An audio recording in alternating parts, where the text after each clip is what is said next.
تو اس کا ایک سادہ سا کلیہ ہے، اور وہ کلیہ یہ ہے کہ اس مقدمے کے جتنے بھی شواہد ہیں، گواہ ہیں، ان کے اوپر جرا شروع کر دیں۔ جناب یہ گواہ ایسا ہے، یہ جھوٹا ہے، یہ تو وہاں موجود ہی نہیں تھا، اسے تو کچھ پتہ ہی نہیں، آپ گواہ پہ جرا شروع کر دیں۔ دنیا کا قانون ہے کہ بڑے سے بڑا مقدمہ بھی جب گواہ پہ جرا شروع ہو جائے گی وہ کمزور ہو جائے گا۔ حضرات صحابہ اکرام، اسلام کی بنیاد قرآن مجید کے اوپر، قرآن مجید کو لکھنے والے صحابہ، قرآن مجید کو جمع کرنے والے صحابہ، قرآن مجید کو ترتیب دینے والے صحابہ، قرآن مجید کو پڑھنے والے صحابہ، قرآن مجید کو پڑھانے والے صحابہ، قرآن مجید کی تفسیر کرنے والے صحابہ، قرآن مجید کو نافذ کرنے والے صحابہ، قرآن مجید کی حفاظت کرنے والے صحابہ، قرآن مجید کی ایک ایک آیت کی عملی تفسیر دنیا کے سامنے پیش کرنے والے، وہ ایک ہی جماعت ہے، اور اس جماعت کا نام ہے صحابہ۔ حضرت عبداللہ بن مسعود رضی اللہ تعالی عنہ صحابی ہیں، صحیح بخاری میں کوفہ کے منبر کے اوپر کھڑے ہیں، اور کوفہ کے منبر پر کھڑے ہو کر قسم اٹھا کے ایک بات کہتے ہیں۔ کیا کہتے ہیں؟ واللہ الذی لا الہ الا ہو، مجھے اس اللہ کی قسم کہ جس کے علاوہ اس دنیا میں کوئی عبادت کے لائق نہیں، قسم اٹھائی منبر کوفہ پہ کھڑے ہو کے، اس اللہ کی قسم جس کے علاوہ کوئی عبادت کے لائق نہیں، میں عبداللہ بن مسعود رضی اللہ تعالیٰ عنہ قرآن مجید کی ہر آیت کے بارے میں اچھی طرح سے جانتا ہوں، کب نازل ہوئی، کہاں نازل ہوئی، اور کس مسئلے میں نازل ہوئی۔ یہ صحابہ اکرام قرآن کے گواہ۔ یہاں ایک بڑی پیاری بات میں آپ کو بتاؤں، صحابہ اکرام اور قرآن کے حوالے سے میرے پاس وقت نہیں ہوتا، باتیں تو کافی ہوتی ہیں، لیکن مختصر وقت میں زیادہ باتیں آپ سے کرنے کو دل چاہتا ہوتا ہے۔ صحابہ کا قرآن کے حوالے سے اس وقت جو اس وقت زمانہ جا رہا ہے، وقت ماپنے کا پیمانہ کیا ہے؟ یہ گھڑیاں ہیں نا، گھڑیاں۔ میں آپ سے پوچھوں یہاں سے اگر آپ نے لاہور جانا ہے تو کتنا کو وقت لگے گا، تو آپ کیا جواب دیں گے؟ یاسر بھائی 1 گھنٹہ یا 2 گھنٹے، یہی جواب آئے گا۔ میں آپ سے یہ پوچھوں کہ جناب میں نے یہاں سے کسی فلاں شہر اسلام آباد جانا ہے تو وقت ماپنے کا پیمانہ کیا ہوگا؟ گھنٹے، منٹ۔ اللہ اکبر! 1 نہیں، 2 نہیں، درجنوں اور 20 روایات یہ طالب علم بما حوالہ کتب احادیث سے نکال کے آپ کو دکھا سکتا ہے کہ بے شمار احادیث اس بات کی دلیل ہیں کہ صحابہ اکرام کا وقت ماپنے کا پیمانہ قرآن مجید تھا۔ کسی نے پوچھا کہ بتائیے نبی علیہ الصلوۃ والسلام اقامت اور آذان کے درمیان کتنا کو وقت دیتے تھے؟ جواب آیا جتنا وقت اتنی آیتیں پڑھنے میں لگتا ہے۔ کسی نے سوال کیا جب آپ اپنے گھر سے مسجد میں آتے کتنا کو وقت لگتا؟ جواب آتا میرا گھر مسجد سے اتنا دور تھا کہ جتنا وقت قرآن مجید کی اتنی آیتیں پڑھنے میں لگتا ہے۔ صحابہ اکرام کے وقت ماپنے کا پیمانہ بھی قرآن ہے۔ میرے نبی کی حدیث کی گواہی انہی کے پاس ہے۔ انہوں نے حدیث کو سنا، سن کے محفوظ کیا، عمل کیا، لوگوں تک پہنچایا۔ حضرات جب قرآن و حدیث جو اسلام کی بنیاد ہیں ان کے گواہوں کو ہی کمزور کر دیا جائے، ان پہ جرح شروع کر دی جائے، ان کے بارے میں زبان درازی شروع کر دی جائے، بتائیے پھر قرآن کہا جائے گا اور حدیث کہا جائے گی؟ ہم نے تو دیکھا ہے کہ تورات میں بھی ان کا ذکر ہے، قرآن میں بھی ان کا ذکر ہے۔ میں آپ کو محبت سے دعوت دوں گا، دنیا کی کوئی حدیث کی کتاب اٹھا لیجیے، صحیح بخاری، صحیح مسلم، ابو داود، جامع ترمذی، مسند امام احمد، موطا امام مالک، ہر حدیث کی کتاب کو پڑھیے، اپنے گھر میں کھول لیجیے، وہاں ہر محدث نے ہر محدث نے جب باب باندھا، ایمان کا تذکرہ ہوگا، عقیدے کا تذکرہ ہوگا، نماز کا تذکرہ ہوگا، زکوٰۃ کا تذکرہ ہوگا، حج کا تذکرہ ہوگا، ہر ایک بات کا تذکرہ ہوگا، قیامت کا تذکرہ ہوگا، علامات قیامت کا تذکرہ ہوگا، فتنوں کا تذکرہ ہوگا۔ چلتے چلتے مناقب ذکر کریں گے، فضائل ذکر کریں گے۔ مناقب کے اندر پہلے انبیاء کی فضائل بیان کریں گے، انبیاء کی فضیلتوں کے بعد آخر میں پیارے نبی علیہ الصلوۃ والسلام کے مناقب بیان ہوں گے۔ پھر آگے چل کر باب باندھا جائے گا۔ باب کیا ہوگا؟ مناقب صحابہ، صحابہ کے مناقب۔ پھر باب کے اندر صحابہ کے قبائل کی فضیلت، عشریوں کی یہ فضیلت ہے، یمن کے صحابہ کی یہ فضیلت ہے، بدریوں کی یہ فضیلت ہے۔ پھر تنہا تنہا اکیلے اکیلے صحابی کی فضیلت، مناقب ابی بکر، مناقب عمر، مناقب عثمان، مناقب علی۔ ہر حدیث کی کتاب کے اندر صحابہ کا تذکرہ ہے۔ جس صحابی کا بھی تذکرہ ہوگا نیچے سینکڑوں حدیثیں، 20 حدیثیں، 1000 قرآن کی آیتوں میں صحابہ کا ذکر ہے، ہزاروں حدیثیں ہیں جو صحابہ کے فضائل کے اوپر ہے، صحابہ کے مناقب کے اوپر ہے، صحابہ کی عظمت کے اوپر ہے۔ صحابہ کا انکار کرنا گویا کہ 1000 قرآن کی آیتوں اور نہ جانے کتنی ہزار اللہ کے رسول کی حدیثوں کا انکار ہے۔ تذکرے سے بھری پڑی ہے۔ اس لیے ہم تو بڑی محبت سے، بڑے پیار سے کہتے ہیں کہ اللہ رب العزت قرآن مجید کے اندر یہ بات ارشاد فرماتے ہیں، محمد الرسول اللہ والذین معہ اشداء علی الکفار رحماء بینہم تراہم رکعا سجدا یبتغون فضلا من اللہ ورضوانا سیماہم فی وجوہہم من اثر السجود ذالک مثلہم فی التوراۃ ومثلہم فی الانجیل۔ اور آخر میں اللہ رب العزت نے جو بات ارشاد فرمائی ہے، اس بات کو سننے کے بعد تو پھر تو انسان کے دل کے اندر کوئی ملال نہیں ہونا چاہیے۔ وہ بات کیا ہے؟ اللہ نے انتہا ہی کر دی، اور وہ انتہا یہ تھی کہ رضی اللہ عنہم ورضوا عنہ۔ یہ کون لوگ ہیں؟ رضی اللہ عنہم ورضوا عنہ، یہ کون لوگ ہیں؟ یہ حجۃ الوداع کے موقع کے اوپر جو 1.5 لاکھ کے قریب صحابہ کرام تھے، آپ کی محنت تھی، یہ ان کے بارے میں اللہ نے کہا تھا رضی اللہ عنہم ورضوا عنہ۔ یہ جو آپ کی محنت ہے نا 23 سال کی، یہ جو 23 سال میں آپ نے گلستان، نخلستان ایمان کا کھڑا کیا ہے، یہ جو اکیلے نکلے تھے، چلتے چلتے یہ قافلہ نکلا ہے، رضی اللہ عنہم ورضوا عنہ، اللہ کہتے ہیں میں ان سے راضی ہو گیا۔ ایک کم 70 امتیں آئی ہیں جناب آدم علیہ السلام سے لے کر جناب عیسیٰ تک، ایک کم 70، 69۔ اور یہ جو امت ہے نا، آخری امت، یہ امت اس کا نمبر ہے 70 کل امتیں آئی ہیں جناب آدم سے ہم تک۔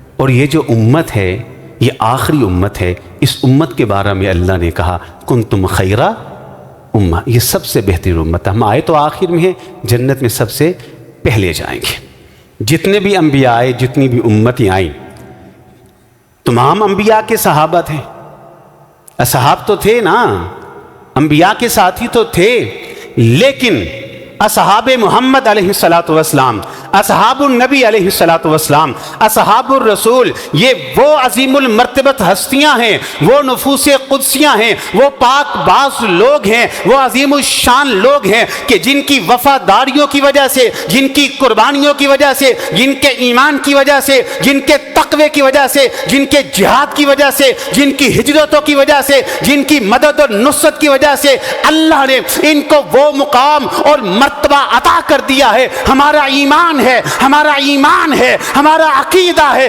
ہمارا منہج ہے کہ ان سے پہلے نہ تو کسی نبی کے اصحاب کو وہ مقام اور مرتبہ مل سکا ہے، نہ قیامت کی دیواروں تک کوئی انسان ان کے مقام اور مرتبے کو پا ہی سکے گا۔ وآخر دعوانا الحمدللہ رب العالمین۔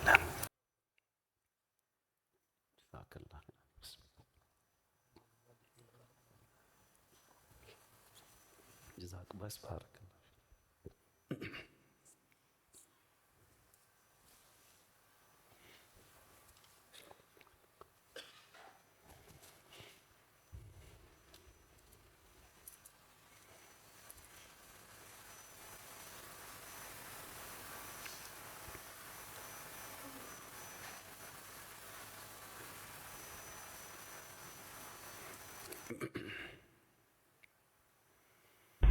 لله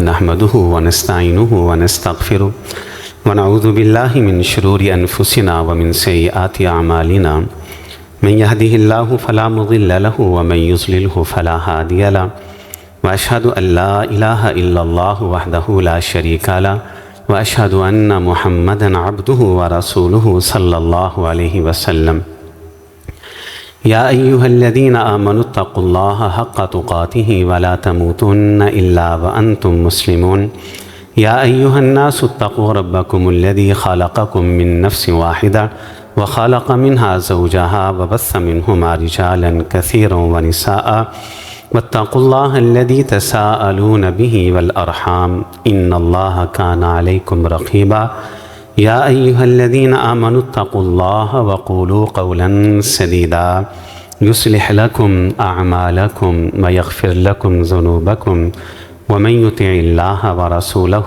فقد فاز فوزا عظيما أما بعد فإن خير الحديث كتاب الله وخير الهدي هدي محمد صلى الله عليه وسلم فإن شر الأمور محدثاتها وكل محدثة بدعة وكل بدعة ضلالة وكل ضلالة في النار أعوذ بالله السميع العليم من الشيطان الرجيم من همزه ونفخه ونفثه بسم الله الرحمن الرحيم محمد رسول الله والذين معه أشداء على الكفار رحماء بينهم تراهم ركعا سجدا يبتغون فضلا من الله ورضوانا سيماهم في وجوههم من أثر السجود ذلك مثلهم في التوراة ومثلهم في الإنجيل۔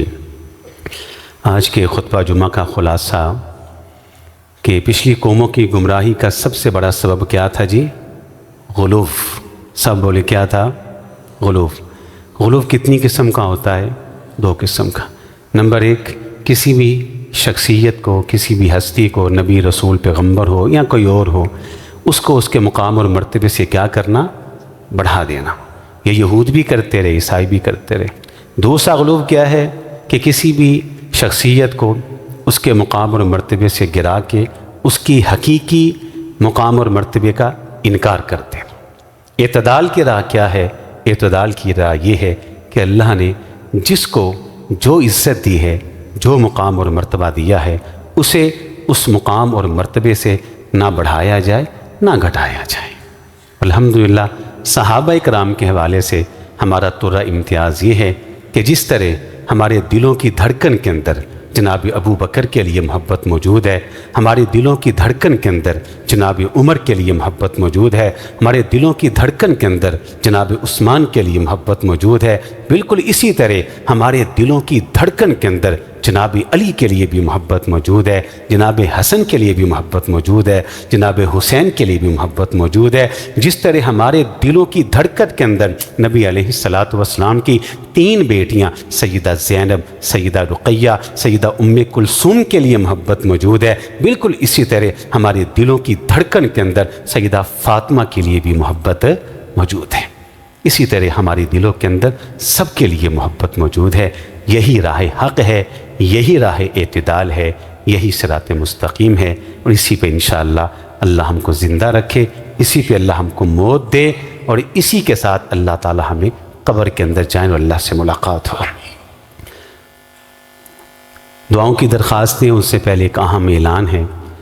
موضوع بھی آپ نے سنا ہے، کل انشاءاللہ الرحمن عیدگاہ کے کھلے میدان اور پنڈال کے اندر 20ویں سالانہ شان صحابہ و عظمت اہل بیت کانفرنس کا وہ انعقاد کیا جا رہا ہے، جس کے اندر مرکزی جمعیت اہل حدیث کے جید علماء کرام اور مرکزی خطباء اعظام وہ تشریف لائیں گے اور اپنے اپنے مخصوص وقت میں مخصوص موضوعات پہ انشاءاللہ وہ گفتگو کریں گے۔ صحابہ کرام اور اہل بیت سے محبت کا یہ تقاضا ہے کہ آپ اس پروگرام کے اندر ضرور شرکت فرمائیں۔ تو انشاءاللہ تمام احباب شرکت کریں گے انشاءاللہ الرحمن۔ جی اللہ تعالیٰ ان کی یہ محنت قبول و منظور فرمائے۔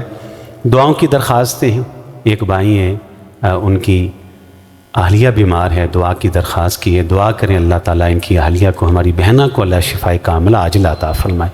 ایک بھائی ہیں، ان کے عزیز بیمار ہیں، دعا کی درخواست کی ہے، دعا کریں اللہ ان کو بھی شفا عطا فرمائے۔ بے شمار دعاؤں کی درخواستیں ہیں، سب کے لیے دعا کر دیں اللہ جتنے بھی لوگ بیمار ہیں سب کو شفائے کاملہ عاجلہ عطا فرما۔ جتنے لوگ پریشان، بڑی دنیا ہے اللہ، بڑے لوگ پریشان ہیں اللہ، سب کی پریشانیاں دور فرما دے۔ بڑے لوگ غمگین ہیں اللہ، سب کو غموں سے نجات عطا فرما دے۔